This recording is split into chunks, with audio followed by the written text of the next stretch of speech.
Mr. Speaker, H.R. 790 will provide for a 2.6% pay increase for federal civilian workers in 2019, beginning with the date of passage, and this brings the civilian pay increase in parity with the automatic adjustment of pay for military service members, which is also 2.6%. The President's FY 2019 budget requested a 2.6% increase in basic pay for military service members, equivalent to the statutory formula. This increase went into effect on January 1st. But on August 30th of last year, President Trump announced that he would issue a downward adjustment of the pay increase for civilian employees because of a national emergency or serious economic conditions affecting the general welfare. He proposed to set the civilian pay increase at 0. No raise.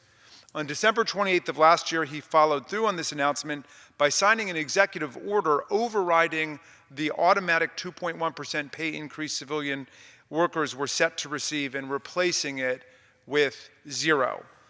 Congress can override and Congress should override this executive order with legislation providing for a pay increase for our hardworking federal civilian workers, and H.R. 790 does just that with a reasonable 2.6% increase, matching the increase going into effect for military service members. Mr. Speaker, if there's any redeeming feature to the sordid chaos of the 35-day government shutdown, the longest in U.S. history, surely it is that it has reminded America that our federal workforce is indispensable to our commerce, to our economy, to our society, and to our way of life.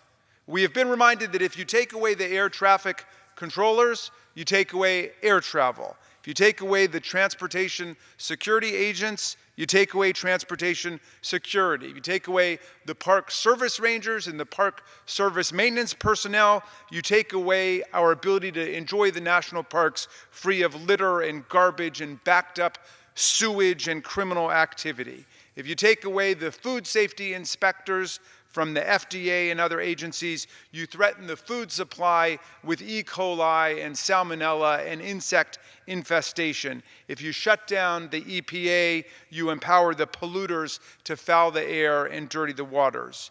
If you shut down the Department of Justice, you throw a monkey wrench into the ability of law enforcement to go after the mafia, Medicare fraud, white-collar crime, human trafficking, and all of the criminal enterprises endangering public safety. If you shut down the National Weather Service, you threaten transportation, travel, and public safety. If you stop paying Customs and Border Control officers, you weaken border security and you demoralize our Border Patrol. And if you shut down NOAA, you disable America's first responders in the campaign to meet the challenges of climate change. And all of it has an effect on the private sector, too. If you furlough the people writing checks for home mortgages, farm subsidies, State Department personnel, and private contractor payments, you threaten to ruin private contractors, home purchases, small farmers, and small businesses.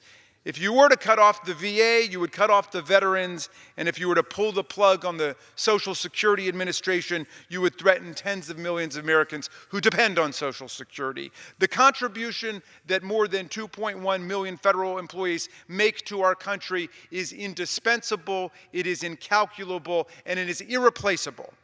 Mr. Speaker, throughout the 35-day self-identified Donald Trump shutdown, the American people not only witnessed the surpassing dedication and patriotism of the federal workforce, 30% of which is made up of veterans, but we were reminded of the critical nature of the work that they do for all of us. They deserve a raise, and we should override President Trump's insulting and embarrassing 2019 pay freeze for the federal workforce. To be clear, federal workers deserved a raise before the shutdown. The Federal Salary Council, an advisory body of the executive branch established to provide recommendations on locality pay, found at the end of last year that federal employees' salaries on average lag behind those of the private sector by almost 31%, a finding based on U.S. Department of Labor data culled from more than 250 different occupational categories. 900,000 federal workers earn less than $60,000 a year. And we've seen in the soup kitchens and the food pantries and in the desperate pleas of our constituents for their families how many federal workers are just 1 or 2 paychecks away from disaster. So federal workers deserved a raise before the shutdown, when 800,000 of them were furloughed or compelled to go to work without any pay and had to take out loans from family members or credit unions just to pay their monthly bills. They deserved a raise before President Trump imposed the federal hiring freeze in 2017 and before he froze federal worker pay in 2019. They deserved a raise before he tried to cut their health benefits and before he issued 3 executive orders that would have made it easier to fire federal workers and destroy their collective bargaining rights, orders that were promptly struck down in federal court.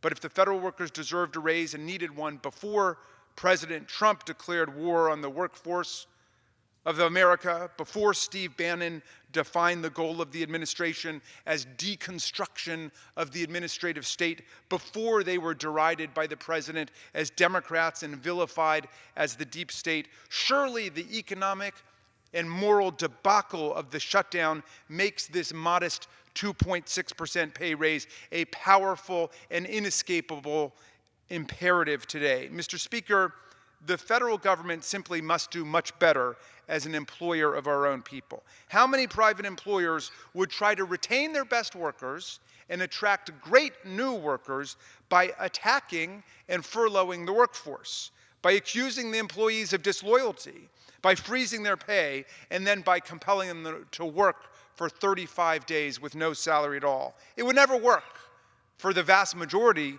of private sector employers.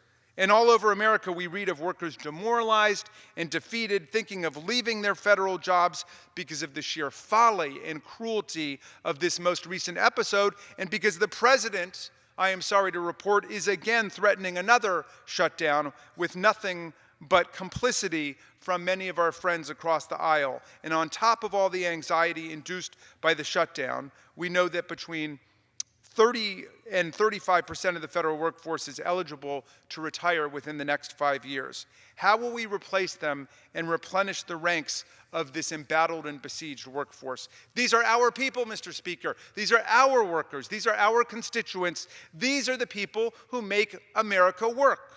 Federal workers do not live the lifestyles of the rich and famous. They don't jet down to Mar-a-Lago at personal or government expense, and they can't afford the $36 cheeseburger at the Trump Hotel. Secretary of Commerce Wilbur Ross will never be able to figure out why they can't just call up a friendly banker for a loan, just as Laura Trump will not be able to see why the 35-day shutdown caused something more than an eensy-weensy little bit of pain for them, as they are invited to suffer in service of the greater glory of the Trump administration agenda.